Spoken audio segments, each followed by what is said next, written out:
listening to the Contraritics Podcast, pushing back against the insanity of this world with arguments that may or may not work.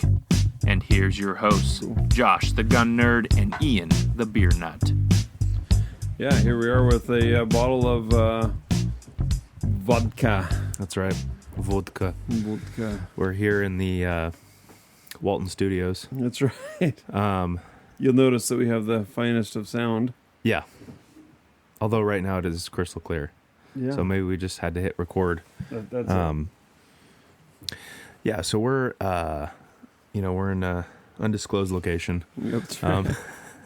Secret spot. You can see we're surrounded by 2x4s and styrofoam. Yep.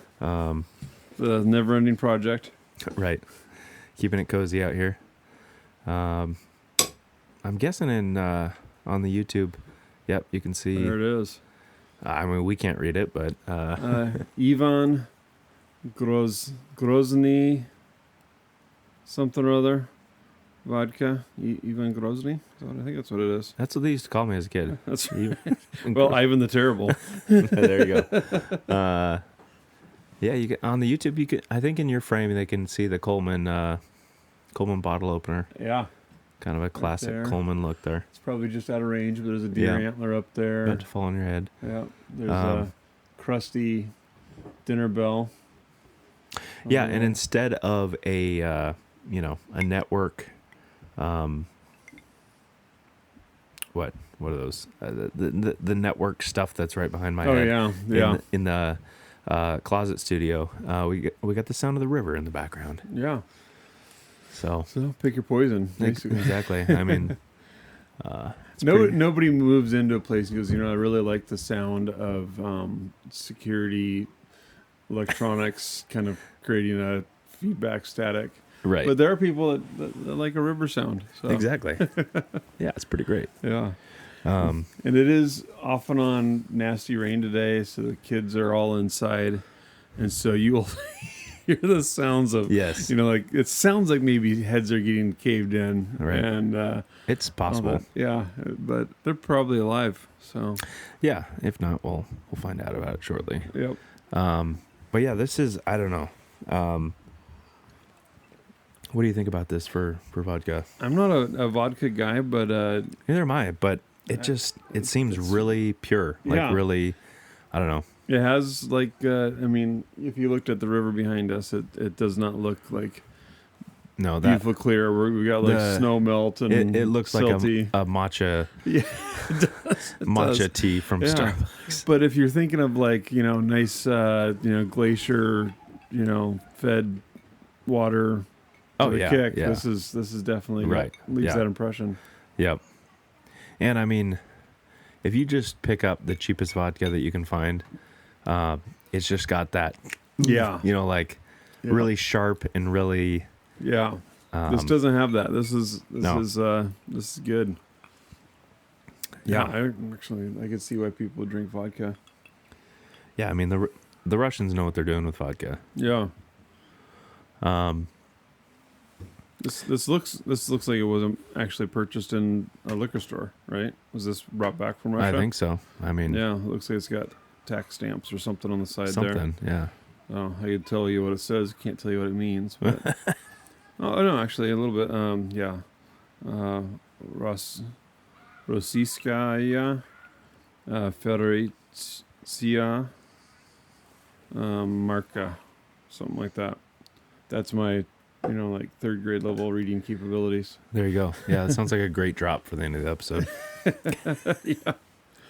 We just did memorization of Winter Evening, which I think is, I can't remember, the Russian, but it's written by a Russian, Okay. Alexander Pushkin, and so the Russian kids in class I always encourage to memorize it in Russian, and so fortunately their ability to memorize it and say it was kind of in tune with my ability to read. So I could at least keep track. I'm like, okay, I know that's what they're saying. I know what that sound is that they're making. I don't know what all of it means. Right. Because even looking at we had literal translation and a more poetic translation. And I was like, okay, I can kind of follow along with the literal, but still it wasn't close enough to where I would know what each of the words were or anything. So Sure. But yeah. Well, one of the things we wanted to touch on today, so I'm teaching one of our omnibus courses in at the school, and basically it's just it's kind of our literature history kind of English course of sorts, because we write a lot of papers about the literature that we're reading and talk about world history and stuff. And what we went through recently was, we went through the Treaty of Versailles at the end of World War I, and then we went into Great Gatsby. We read that, which was interesting. What is your quick rundown on Great Gatsby? Like, what are my impressions? Or yeah, is it good literature? Is it some? I mean, Kim really likes it. Okay. I found it interesting enough. Like some of the literature that you got to read is just choke through it. More the dry variety. Yeah. Grape nuts with no milk. That's a great description. But no, I would say Great Gatsby was more on par, like, with a dry steak, where it's like it's not horrible. You just need some water, you know, to to get it down. But you need to read it with whiskey. Right. But yeah, it's essentially it's a hopeless story. Yeah. Where there's really no, it's really everyone seeking after their own passions. Yeah. And, you just get death at the end, basically. And, it's kind of it's really just a demonstration of the futility of chasing after whatever multiple people are cheating on people, and they think it's all going to work out, and then it all comes crumbling down. Because at the end of the day, it was a hopeless story. It was one where I decided, it might even still be on this front porch. I can't remember. I read it out here, on a couple of summer nights, and it was like, man, this is painful. Like, I had always heard, how it was like a must read, and it was it was kind of painful to read because it had no basis for any hope. Sure. That I can recall. It's it really is. Turns out Gatsby, really came by his money differently than he said he did. He was given some money, but then he made a lot, basically selling, moonshine in drugstores and stuff. And then about that. he was essentially just trying to get this girl back that was married now, and it's like, well, dude, you can't. And move on. His argument was essentially, well, can't you just erase the last 5 years? And it's like, well, that's not really how life works. And even though her husband was cheating as well, at the end of the day, like, Proverbs has a lot to say about a jealous husband. Yeah. And a summary could be, hell hath no fury for the man who gets cheated on, sleeps who sleeps with his wife. And so even though he knew he was being hypocritical, he still, like, was clinging to that, and ultimately, they just ran off together, and the husband and wife just left the area, and Gatsby dies chasing after something that really wasn't his, and but it was an entertaining story, and I thought he was a decent writer, although he didn't really get any acknowledgement when he was like while he was alive, but then so Great Gatsby, and then that's kind of describing the Roaring '20s, and then we jumped into Mein Kampf, and a lot of people are like, what, you're reading reading Hitler's book, and I don't know. It wasn't to get ideas. Yeah. The fact, it's a very specific plea to a very specific people during a specific period of time.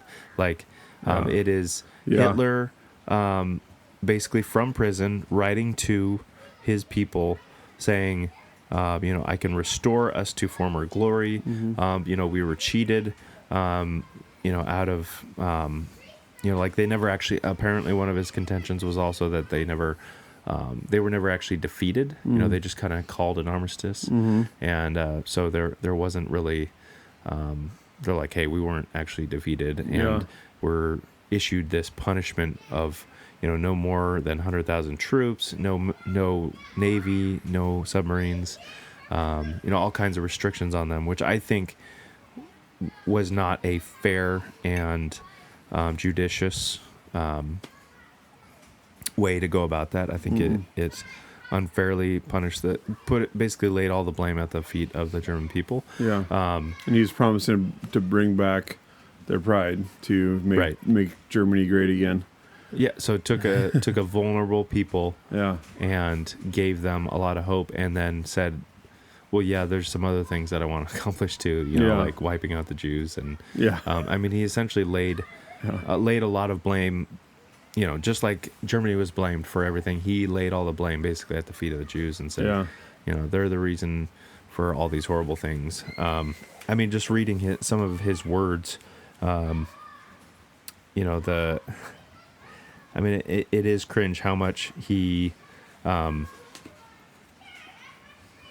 it is just pure racism. He said, on this first and biggest lie that Jewry is not, that's not jewelry, that's Jewry, is not a race but a religion. The Jew builds subsequent lies. To him, the language is not a way to express his thoughts, but to conceal them. When he speaks French, his thinking is Jewish. While he is fabricating German rhymes, nothing he says can be believed because he is just expressing the nature of his own race, that of the lie. As long as the Jew has not become the master of the other peoples, he must speak their languages. But the instant they become his slaves, they will have to learn an artificial universal language like Esperanto, so that Jewry could rule them more easily. Just everything is just framed against them. They're horrible. They've caused all these things. And so when he gets power, he basically slowly starts to introduce these things, and eventually gets around to the Nuremberg laws, which basically prevent Jews from becoming German citizens. They have that no Jews can marry non-Jews. And then eventually you get to where they're just being thrown in concentration camps. Concentration camps in mass. It's the typical lie that comes from that side.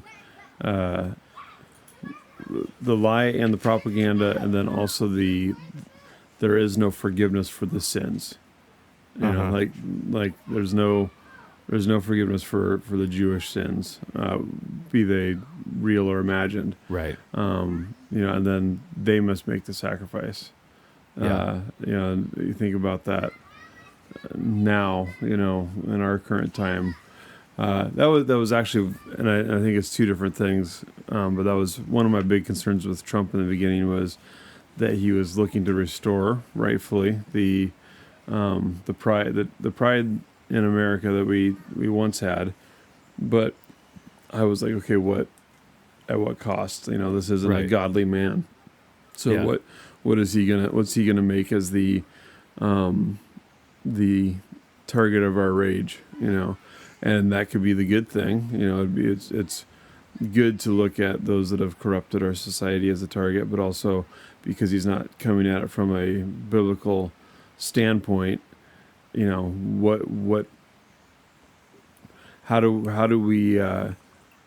are they punished? How are they forgiven?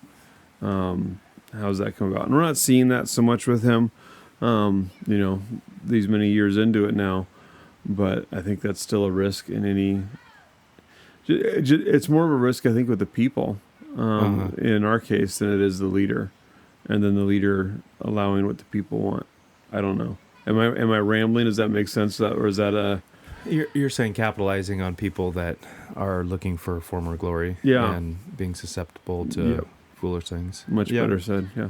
Yeah. I mean, there's probably some of that. I don't think. I do think we have. I mean, so in Germany, it was it was the Weimar Republic, and it was, or Weimar, and it was very weak. It was basically established post World War One, I believe, because it was, because it was under, was it Wilhelm before that? So the Weimar was, I mean, a bunch of republics and stuff were set up around Europe after World War One, and then they fell in the next 10 to 20 years to dictatorships and other forms of communism and things. And I mean, one thing that Hitler calls out he basically puts Marxism and Jewry as his two evils that he discovered that were... That's interesting. I mean, so he hates Marxism, and Marxism is the leveling of everything, basically, right? So everything is in common with everyone. There's no hierarchy, and Hitler's thing is, you better believe there's hierarchy. The Aryan blood is supreme, and everyone else is dirt. That is the point when I saw two dangers approaching. Previously, I did not truly understand their names or their importance to the German people's existence. Their names were Marxism and Jewry. I mean, he was basically... he talks about how his dad wanted him to do one thing, and he didn't want to do what his dad wanted him to do. He didn't want to follow in the same profession that his dad was.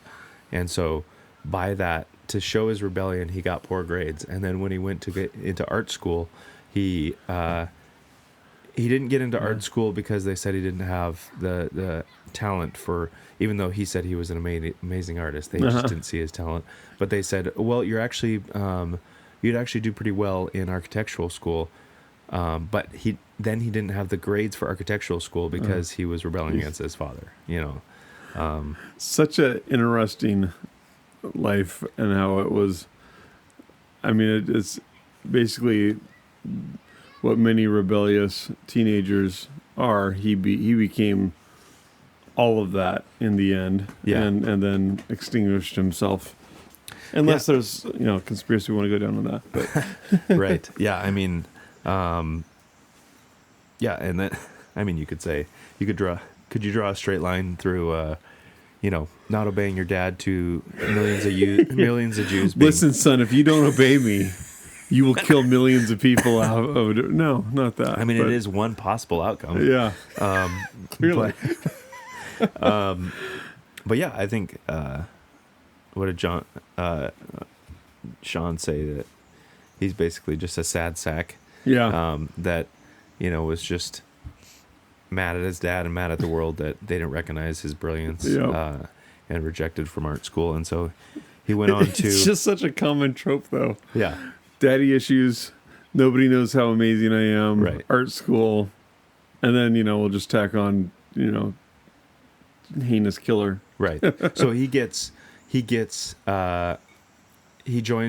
really politically active, and he also talks about how no one really realizes his brilliance, and like in this political group, how he thinks he's pretty hot snot, and even how he writes his own book. It actually reminded. Have you read Frankenstein?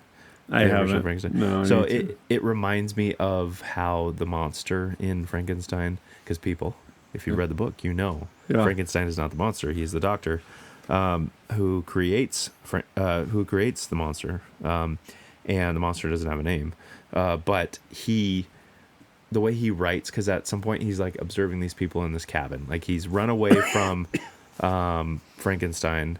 Frankenstein looks upon him with disgust, and then the monster runs away. He's hiding out in these mountains and observing these people in this cabin, and it's like his version of and I observed their kindness for one another, and I started to feel something in my heart, you know, and like, and then he stumbled across like, I don't know, like Socrates and a couple, like there were like 3 random books, like just tossed aside in the woods, and he stumbles across them, and the way he writes about like, and then I discovered, you know, what true human thought is, and what, you know, like how he writes very self-centeredly, thinks a lot of himself, but then is also just a puny sad sap, you know, just like he just doesn't thinks a lot of himself, is very empathetic of his own feelings, and nobody recognizes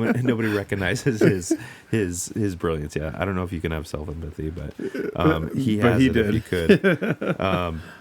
But yeah, I did think it was interesting how he even mentions early, like at the beginning part when he's just talking about his kind of biographical sketch, he talks about how he had this, I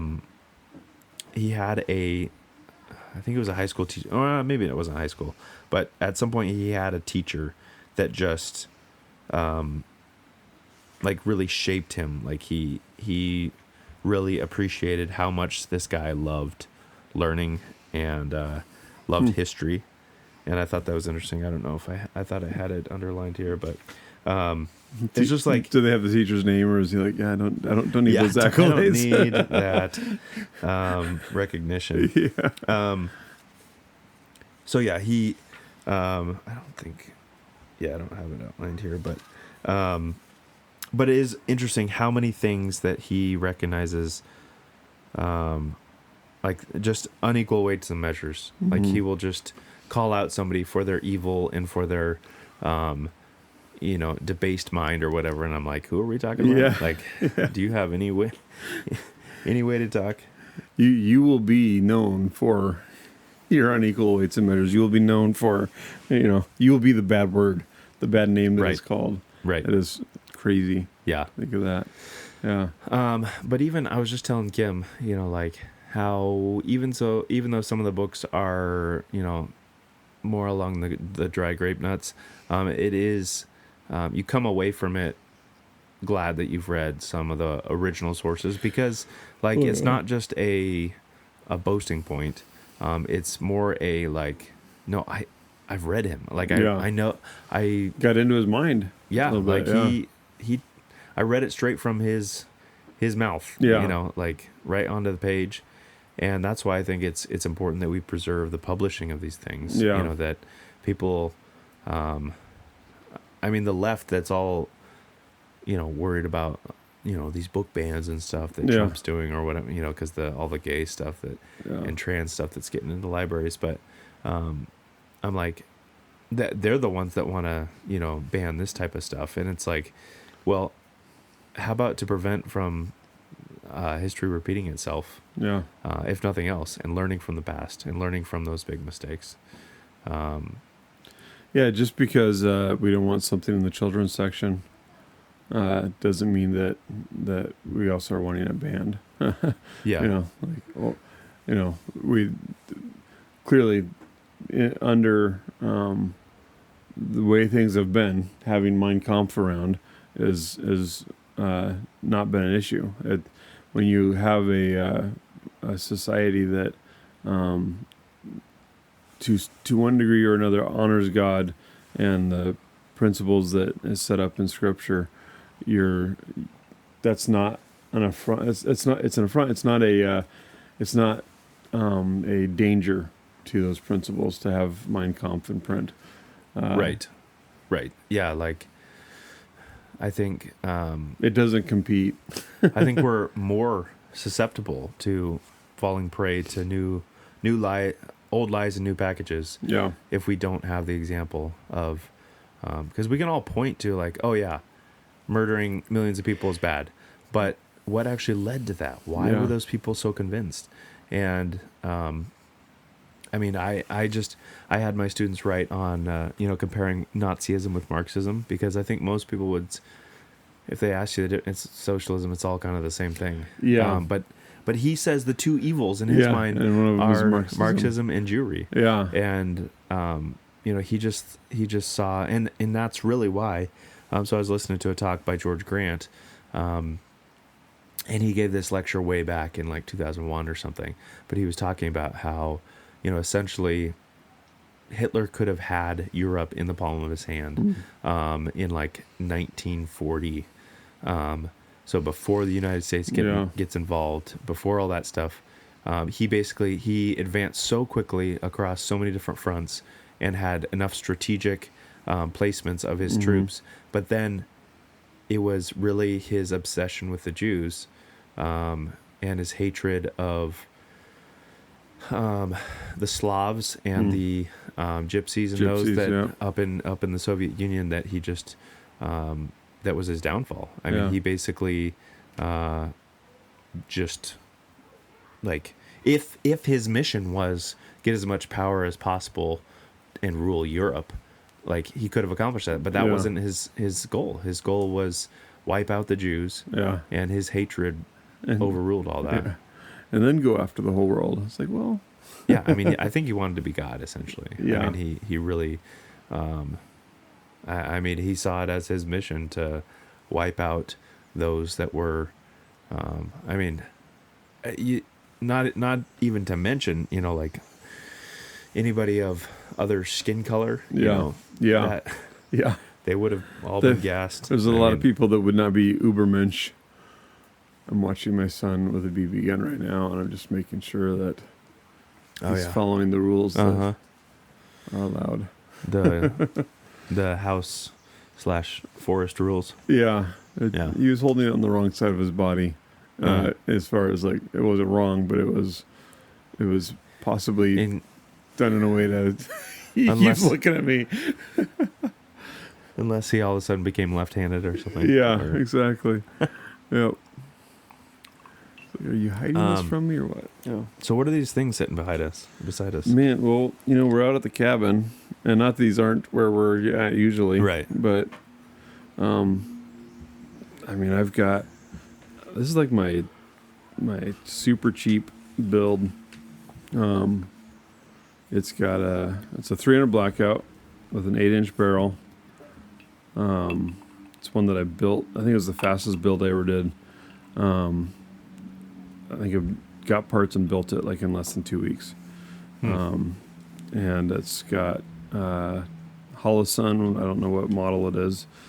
It's I think one of their better ones. I've had it around for a long time. Actually, just remembered I needed to replace the batteries in it. What size riser do you have on it? I've got the 193. Okay. I think that's what it is.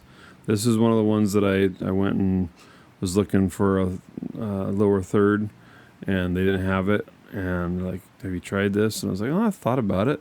And so I put it on, and I ended up buying 2 of them. Is it a Unity or what is it? It is a Reptilia. So this one has a Reptilia riser and then Reptilia short grip, which I really like. Even more so though, I like the new dye-free ones. Just they're a little bit more vertical and a little bit more textured. But super cheap build, other than it's got some nice little parts on it, like the Radian LT, I think. It's got ALG trigger. This one has a bootleg bolt carrier group. Didn't work on my 10.5. Threw it in here. Didn't do anything with it. Seems to work fine. From 147 grains to 220 grains. Haven't had any problems. Okay. I don't know what it's set at, but it works. The 600, Surefire 600, and almost all my guns have the short flash height or single port break, just because I like it short when I'm packing it away. I don't shoot unsuppressed pretty much. Oh yeah, and this is a freebie BCM upper receiver that I've had forever. So it's just nice. It's all acquired super cheap, and works really well. It even has whatever this fancy, I can't remember who makes it, this tube, what do they call that? Fluted tube ratcheting hoodie. A lot of people don't like them. I haven't had any problems with it. But yeah. It's a fun gun. It's quiet. I haven't shot anything on the property, but I've used it for hunting on the property because it'll hit anything here with whatever greens I throw in it. So it's nice. Sure. Yeah. Yeah, I think did I build this? This was my second build, I think. Right yeah, because I think about the 18-inch first, the 5.56. Yeah. This is the 300 blackout. Yeah, just the. Well, you got the M4E1. Yep, lower, enhanced lower. Always wanted one, and every time I'd get one, back when you could, I'd sell it off to somebody or whatever. Yeah, and yeah, those are nice. Yeah, and then I think I just have a mil-spec trigger in there. Okay. And just the Magpul grip, and you get your folder on there. Yep, folder. Not the one that you get hit up all the time on Facebook for like $50 or something. Exactly. Buy one, get one free for $75. It's like, wait, to get one that's like, I don't have one on that gun, but on my 10.5 I do. Like, they just get beat up, and I haven't had any problems with mine. Yeah, there's a Law Tactical. Yeah. I mean, I think I might have got it on sale for $200. Yeah. It'd be pretty good. And then, the EOTech optic. Which one is that? I don't remember. That's the. But I mean, just the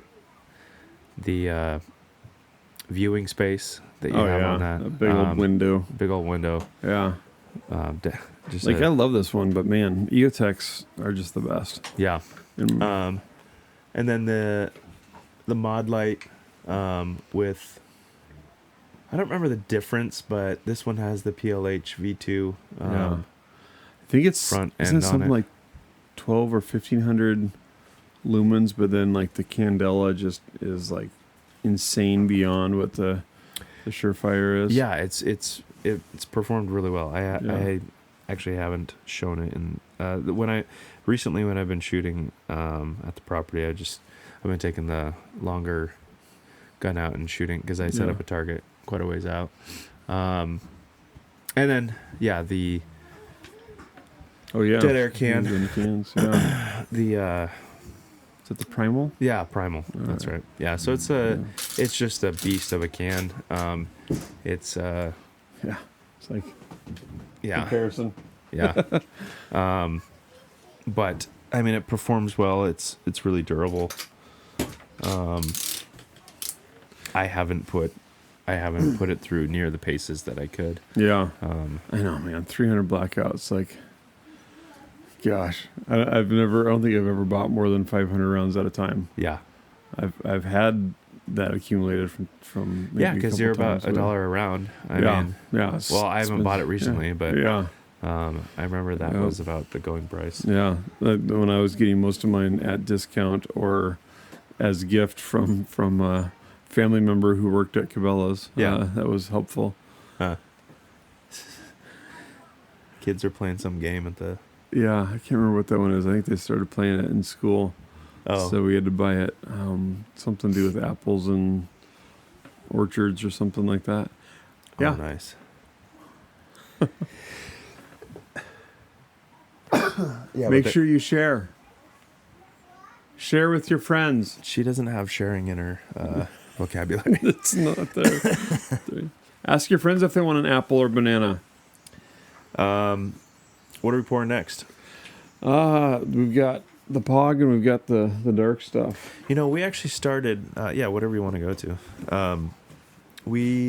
I was thinking, I think maybe it was our second or third episode that we did out here. Yeah, that's right. It was... Did we ambush with Brian? Monty. Oh, that's right. Because we did a full-on... I mean, he brought his suppressors out here. Yeah. We had the women shoot. Yep. And, man, look at that. Oh, yeah. That is some darkness. Nightfell's a good one. Yeah. Holy smokes. Yeah. We just did burgers out here, and some of the black smoky juice that drains into the little thing on the back. That's what this looks like. Same color. Yep. Yeah. Here, have a little bit more. Yeah, I mean, it almost smells like Oreo or something. Oh, man. Oh, yeah. Wow, that does. This is my Tanktoberfest glass. Oh, nice. Have you ever gone to that? No, where's that? That might have been the last Brewfest I went to. I went there. I promised like 6 months in advance, bought tickets, and promised a coworker and my boss that I was going to go with them.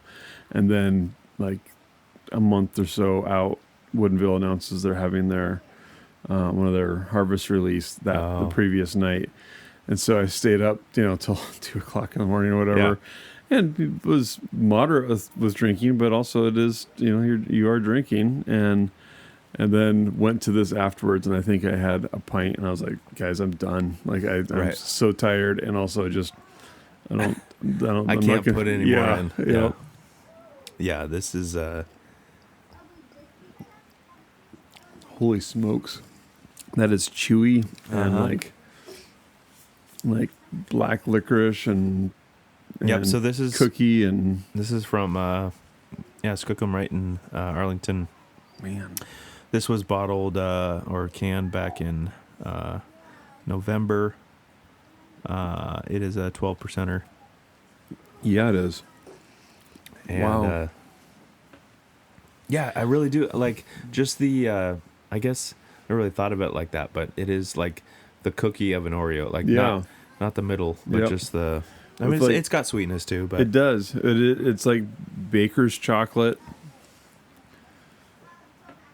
I mean, it's.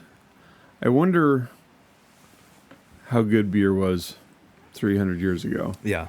When you drink something like this, like what, palates change over culture and time and things like that. And, what would they think of something like this then? Would this be like, oh yeah, this is what we drink all the time? Doubtful.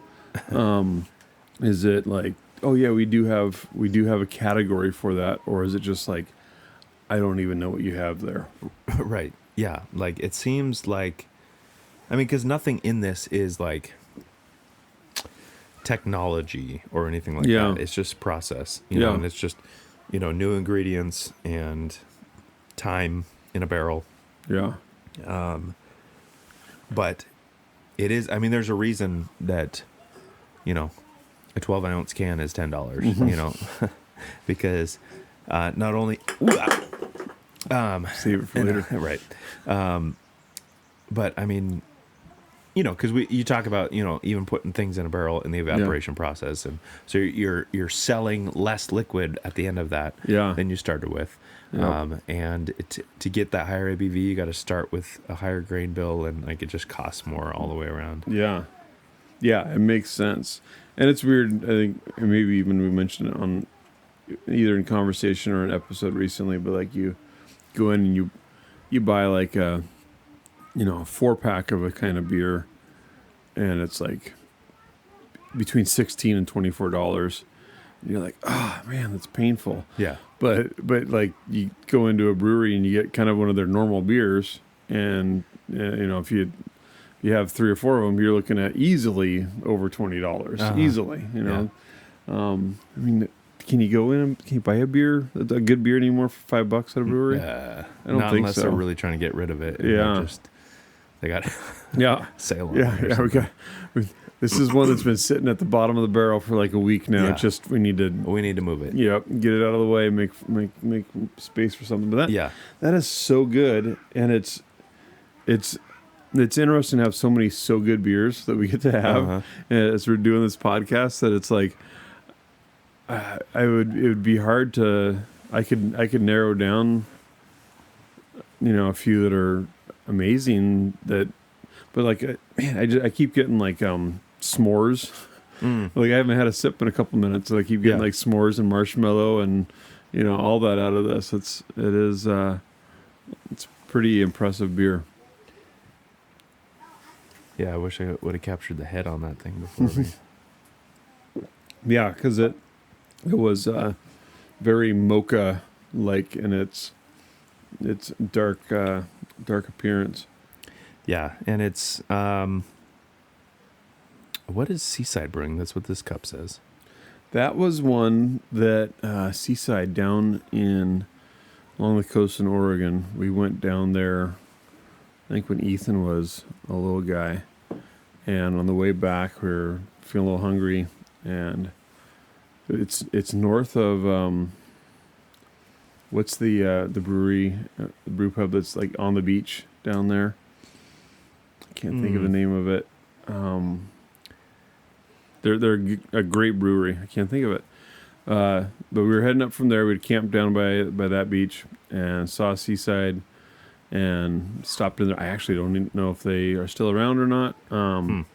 But went in, and it was actually probably when I was first finding out about barrel-aged beers. And so I saw that they had one. I got it, and it was incredible. Huh. And I was like, man, this little, I think they had like two breweries maybe, or one brewery and another and a restaurant or something. Yeah. Okay. Huh. And it was just great. And you could feel it was enough ABV that you kind of felt a little bit, which was a novel thing for me, especially at the time. Yeah. It was back in the day when, drinking, eating, as the case may be. Yeah. Several beers would never, have an effect. And I was like, whoa, I can feel this one. But yeah, it was a good little brewery. Yeah. Yeah. I mean, like I told you, I was just up in, maybe I mentioned it one of the last pods, but Bastion Brewing up there. Oh yeah, near the ferry up there. Yeah, Anacortes. Near Anacortes, yeah. I mean, they were hopping on a Thursday. Yeah, Thursday evening, and like every seat was filled. It seemed like. Yeah. I mean, I just popped in there to see what it looked like after all these years. Yeah. Because that's a good one. I always have enjoyed going in there. It's been a little while. Yeah, several years. Yeah, we got to do another brew tour. I think so. Yeah, man, it's been 10 years. Yeah, we should do that. Isn't that crazy? Yeah. I mean, at that point, you didn't have Nora. You didn't have Luke. You didn't have Luke. Yeah. I mean, I didn't. Yeah. What? I mean, Ella. Will Ella be 10 this summer? That's crazy. Maybe. So yeah, that's crazy. I mean, we had just moved back when we did that because Ella was just born before we moved back. She was a couple weeks old. What is it that makes those so fun? I mean, they're a ton of fun to just go on a brew tour. I was like kids or brew tours. Yeah. What does that make sense? Well, let me tell you. But like it's you run out of time and all that, but like I used to do those a lot. Yeah. A lot by like a couple times a year. But just it's a fun time to like hang out with people. There's something that's different about fellowshipping over a glass of water as opposed to a glass of beer. Yeah. I mean, even just as you were talking, what were you telling Jubal, I think, last time, just how the local still thing got started and what you're doing with that and the revolution of being able to drink at the distillery and stuff. Yeah. I was thinking about how, I mean, I was there in North Carolina when like they had just gotten the ability to sell at the breweries and really to produce stuff there. And so it was this craze, like what was the, I can't even think of it now. We used to use it all the time, but it was some sort of service that you could find deals on all the time. And and we would get brewery tickets through it. Yeah, and I did a couple brew tours in North Carolina through that. What was that called? I don't know. But because everybody used it. Yeah. And at some point, you just kind of thought, is this a deal anymore? Because this deal's always on here. Yeah, exactly. This is just I can get this for every weekend. Right. Yeah, it was a thing where the guy that was probably what started some of our brew tours was you get like a vacation thing for a deal, or you could get a steak dinner for a deal, or like a massage. Oh yeah, a massage. For yeah, the gays. Yeah, exactly. or what the I remember getting one for Snoqualmie Brewery, and it was like 4 pints, 2 growlers and something else. Oh, I think like a $10 discount off of food or whatever. And so a friend and I went out there, smoked cigars on the way out, went out there, and each came away with a growler, and we each had 2 pints while we were there, and all that, and food and everything. Well, yeah, I mean, I want to say a brew tour ticket was maybe $15 or something. Yeah, and you got a pint, like maybe you got a beer, and then you got to keep the glass or something like that. Or you get tokens. You know, like if it was, or not a brew tours, I guess, but a brew fest, yeah. Oh, yeah, brew fest, yeah. But like for the tour, like you pay for the tour, and then you get to keep the glass or whatever. But and then around these parts, I know they did like if you hit all these breweries, they give you something along the way, like the Brewer's Trail. Trail or something. Yeah, you get discounts at certain breweries after that. We used to do the Mac and Jacks, which I've had some of the Mac and Jacks classes that were like all messed up. You could go in there, and I just saw for the first time in forever that offering the free tour. But we'd go there after like Karen would do a race, and go and do the whole Mac and Jacks tour, and drink a pint the whole way through, and they just keep topping you off with whatever the next beer was, kind of a thing. And Red Hook they had like pint glasses where it was like the lower portion of the pint glass. And this is when Red Hook was doing really good, and actually would have like decent beers. Yeah, decent beers, and would kind of change every few months. So we'd go down there, and they just had a super fun brew tour. And they had a huge facility there. It's huge. It was right across the street from Woodinville, almost Woodinville Whiskey. And if you got like one of the really good, people giving you a tour. I remember there was this one guy that we'd seen him a couple times, and he would just do heavy pours, and we ended up having a stack of those glasses. And I remember for years and years we'd use them for like doing a sampler if we had a few different beers or dipping glasses. Eventually we broke them all. I was like, the last one from that time. That was fun. Yeah, nice.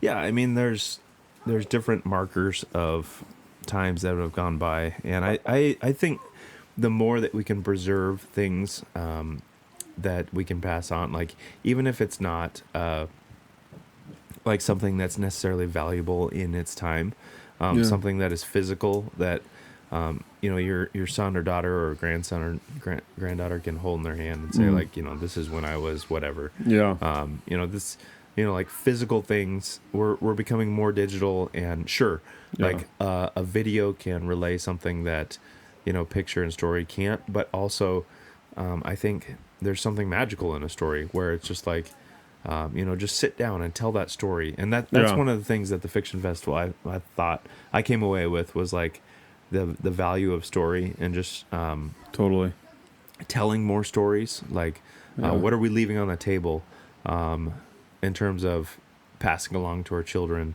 by not telling stories. Like tell more stories of like how you got into trouble, or tell more stories of how you met their mother, or tell more stories of when grandpa had to discipline you for killing the neighbor's cat or something. Well, it's an interesting combo of thoughts there that we've kind of gone around the loop again recently. And like the kids love it when I get out photo albums, and I like photo albums basically ended right before for me, like right before they came along.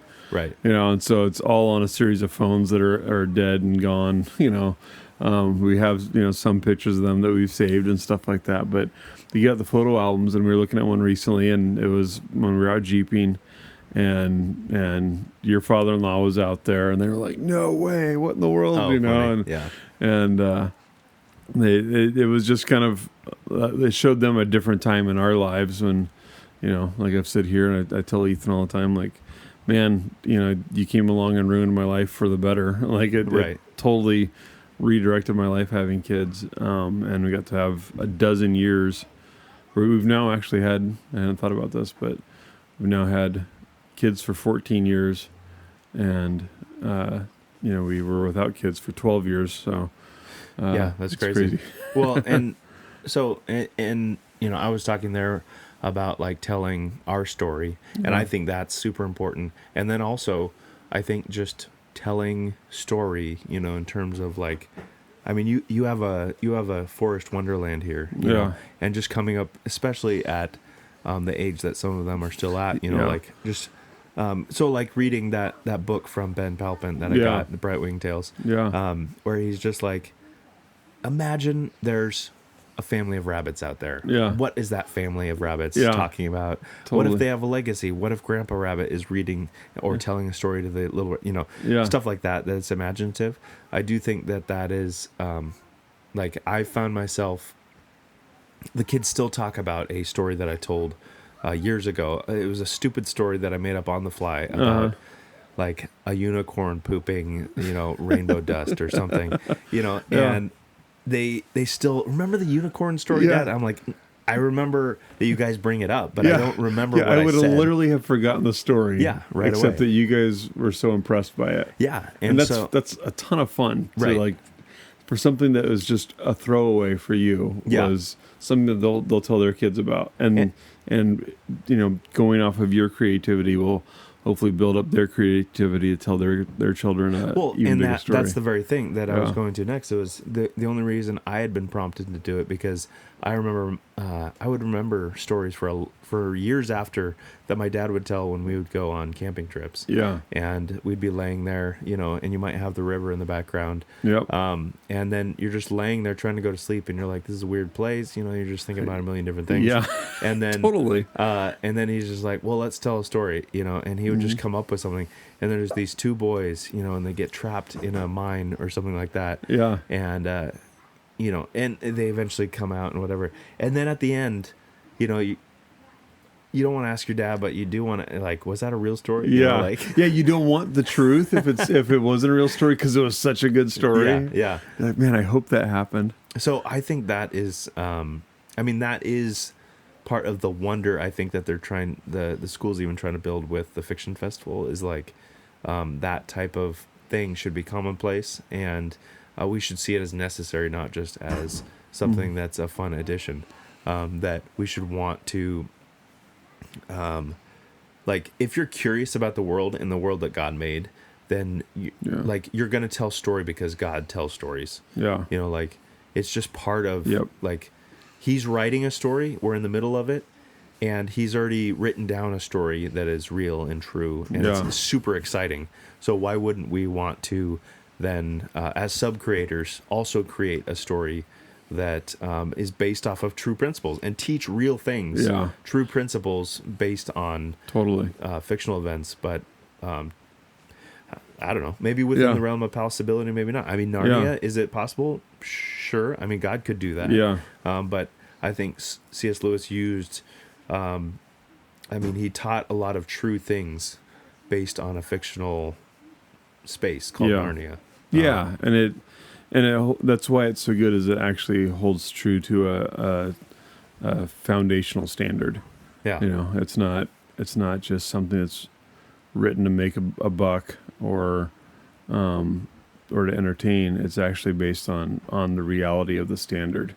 Yeah. So you've got the fiction of the characters, but even, and I've taken on the Wilsonian approach of just saying it exists, like I've been there, because as I've actually been there more as an adult than as a kid. I read the Lion, the Witch, and the Wardrobe, and maybe one or two other books out of that series as a kid, but I've read all of them as an adult and enjoyed them a lot more with my kids. So yeah, and it's like I've been slowly writing and refining some short stories for them that came from just stories I was telling them. I was like, man, I want to put these, they liked them so much I wanted to put them down on paper. And they're fantastical in the abilities that the family that I'm writing about has and their friends and stuff like that.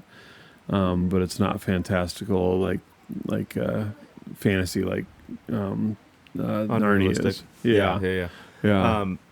But yeah, I even think about sometimes, like, if people had been reliant on technology like we are now, I don't think we would have had near as much history preserved. Yeah. Because, isn't like, that crazy? Because like, we have the ability to preserve it right now. We have war generals, diaries and stuff. But, like, I mean, it's inevitably, like you said, it's going to be on some old phone that you didn't transfer onto the new thing, and it's all in the ether, and you don't know exactly how to capture it or how to, and you don't have the right operating system to communicate with the new one. Totally. And, but we have, like, somehow these letters get preserved. You know, they get stuck in a shoebox or something. Yeah. And they get preserved through generations, and then we're like, oh, actually, or even like the Mayflower, I was thinking of the, not the Mayflower Compact, but William Bradford's diary that is the foremost authority on that period of time, because it's just from his lips. It's just this, like, and it was the day-to-day things. Yeah, too. And it was found in a library in England, because they took it when they occupied Boston. It's interesting too, going back a little bit to what you're saying about your dad telling you the stories, and how it also cements down your place and your environment. Like you were talking about the smells and the thoughts that you're having. Like as a kid, you lay down in a tent, and your brain just goes off on every terrible rabbit You're trail. Like, what was that sound? Yeah. You hear twigs snap and lions and tigers and bears. Yeah. What if the flood comes up, and what if the trees falls down, and what if the lions attack, and and it's weird how even when those stories aren't about those things, as you're processing that story, laying down in your sleeping bag, and everybody remembers that's camped as, being in that warm sleeping bag that's almost sticky, or, why did they choose flannel for a sleeping bag it gets that you wear in the summer, or you're in the summer, or if you have like, and then by the morning it's all damp. Yeah, exactly. Just all those things that are like the little miseries that make camping just so fun. It is crazy. I mean, sometimes it's less fun, Oh yeah, totally. But you don't remember those ones, I mean, I think back on the amount of camping trips that my parents did, and it really was.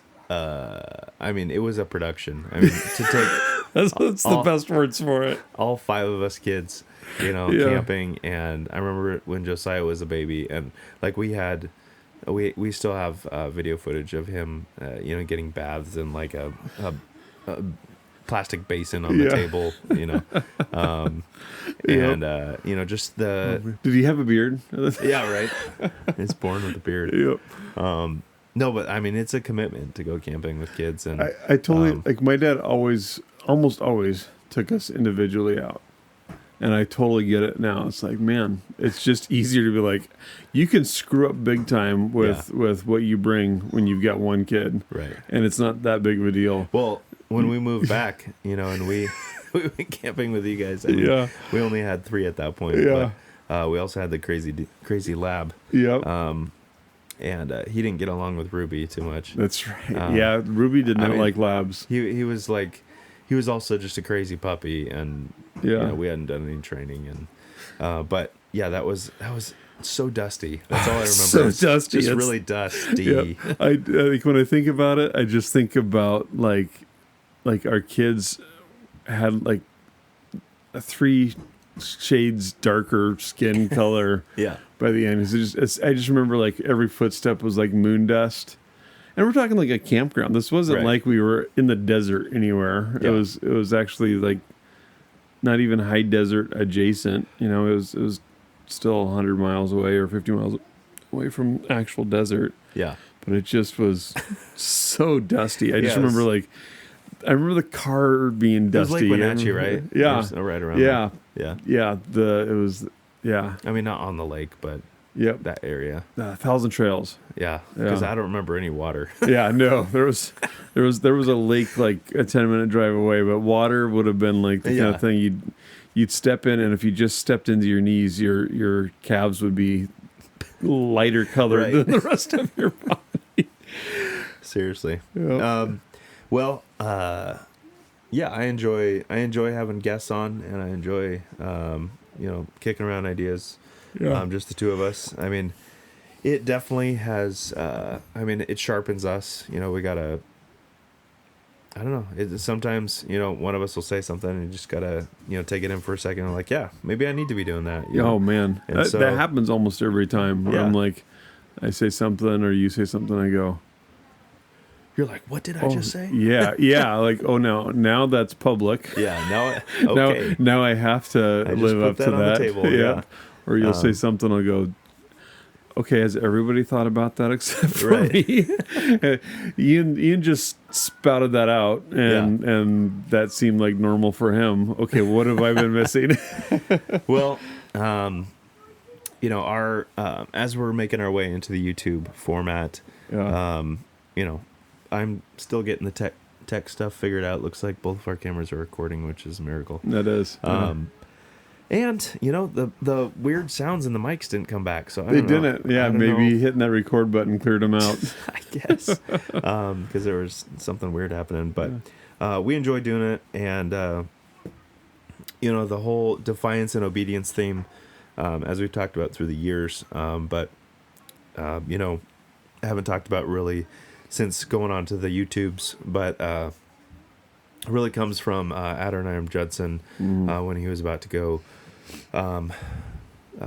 His dad thought that he had like the dream job just came out of the woodwork for him. Like a pastor was going to retire, and so he was going to take there was going to be an open space for him to take the pastorate.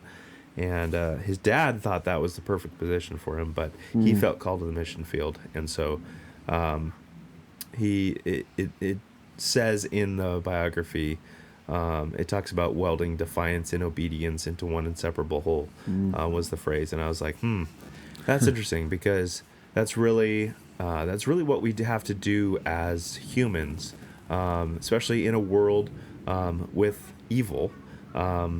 And then also just with competing desires. So like, what is the best thing for you to do? And you needed to make that decision before God and sticking with it. Sure, pivoting if you see you've gone wrong, but praying about it. Okay, this is especially on a big decision. Like, am I going to go to Burma? To be a missionary, or am I going to stay here? He felt called to go to the mission field, and at that point, his dad, he's no longer in his dad's household. So like, he should still desire to honor his parents, but, obedience, I would say, was probably a stretch. He's his own person and needing to, obey what his calling was. And, so we've kind of taken and expanded on that, and, what is the thing that you need to defy, and what is something you need to obey.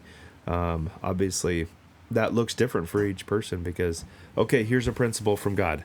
Now go and apply it in your life. That's going to look different in each person's life on what they're supposed to, even just forego for the moment and say, no, I'm going to go here. There wasn't too many people at his time that were struggling with a decision between going to Burma or becoming a local preacher. Right. And so you don't have a biblical, mandate there. You do have principles that you need to look at, and that's messy. Principles are messy, and people have different opinions, right? Wise people will have different opinions. Wise people will disagree, and being able to live with that is just part of growing up. And, some people never grow up, and we hope that we're not in that camp, but so hopefully your week is blessed, and you're able to be more well differentiated than ever, putting those things into the right categories and thinking about them, how, like, what does God actually care about, and therefore how should I live. We'll sign out from the river. Thanks for joining us again.